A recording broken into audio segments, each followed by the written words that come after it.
বলছিলেন শামীম ভাই, কি বলছিলেন? আমরা রুমিন ফারহানকে খুঁজে পাচ্ছি না। ও এমন সাজ সেজে আসবে যাতে ক্যামেরা এবং দর্শক দুটোই ওর দিকে থাকে, ওর কথাই সবাই শুনে।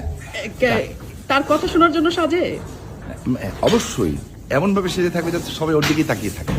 আর কিছু ভালো না? কথা সুন্দর করে বলে না? কথা তো ভালোই বলে আমাদের ছোট বোন যখন। আমার ছোট ছোট বোন। আমার black বোন আপনি কি তাকে পছন্দ করেন?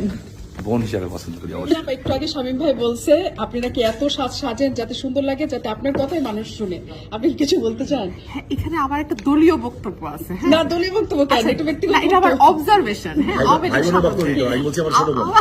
লীগ সম্বন্ধে ওনারা সুন্দর কিছু দেখলেই মনে করে এটা আর্টিফিশিয়াল। আমি জানি না কেন, এটা কিন্তু পুরান সমস্যা।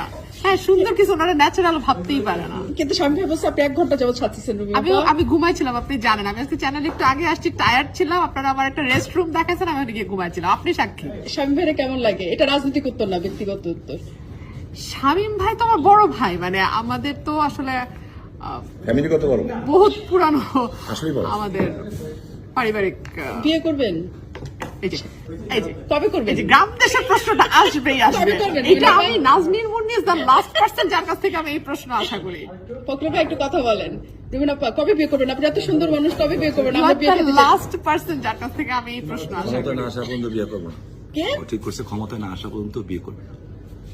এই জন্য আমাকে ক্ষমতা ছাড়তে হবে। আমার সিট ওকে ছেড়ে দিচ্ছেন। এই রুমিনা আপা দেখছেন, সত্যি ক্ষমতা না আসলে বিয়ে করবেন না? এগুলো কি অনলাইনে যাইবো? আছেন এবং আমার খুব আদরের ছোট বোন, যদিও অ্যাটাকে যাবে একটু পরে। তারপরে আমি বলি সে আমার বোন এইভাবে বলি কারণ তার আব্বা একসময় আমরা তার করে চলেছি, সেই হিসাবে তো আমার ছোট বোনই বলি। বাট আমি খুব স্ট্রেট ফরওয়ার্ড কথা বলতে চাই। আন্তর্জাতিক রাজনীতিটাও বুঝি। আমি যেটা বুঝি যে কোনো একটা শক্তি চাচ্ছে যে দেশে কোনো নির্বাচন না হোক, এবং যারা লন্ডনে বসে আছেন তারাও চাচ্ছেন এইখানে নির্বাচন না হোক। বিএনপির মধ্যে দুইটা ফ্রিকশন আছে, একটা আম্মা গ্রুপ, একটা ভাইয়া গ্রুপ। তো এখন প্রবলেমটা হচ্ছে ওনাদের দাবি যেটা না সঠিক দাবি। সঠিক কিভাবে? আসলেই জাতির পিতার কন্যা শেখ হাসিনার বিচার হওয়া উচিত। কিছু বলতে চান কিনা? বলতে তো চাই, তার আগে আরেকটা বিষয় বলতে চাই। আমি বললাম 3.5 মিনিট, ফখরুল ভাই বললেন 4 মিনিট, এই জন্য আমি আপনার কাছে আবার আসছি। শামীম ওসমান ভাই বললেন 3.5 মিনিট, 4 মিনিট, 6 মিনিট। হ্যাঁ, আমি বসে বসে হিসাব করছিলাম। কমন ডায়লগ, কিন্তু সময়ের হেরফের হবে, দেখা যায় আওয়ামী লীগ বেশিই পায়। আমি এর জন্য বললাম, জি।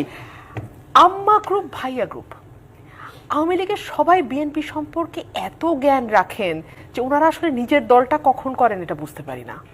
আমরা কেউ জানি না যে এই বিষয়ে, সেই বিষয়ে আওয়ামী লীগ কিন্তু সবাই মোটামুটি ওয়াকিবহাল। তারা বিশেষজ্ঞ পরিচয়ে যিনি আসেন বা রাজনৈতিক নেতা পরিচয়ে যিনি আসেন, যেই আসুন না কেন, তারা বিএনপি সম্পর্কে তারা ব্যাপক জ্ঞান নিয়ে আসেন। একটা কথা পরিষ্কার বলতে চাই, বিএনপিতে যদি এত গ্রুপই থাকতো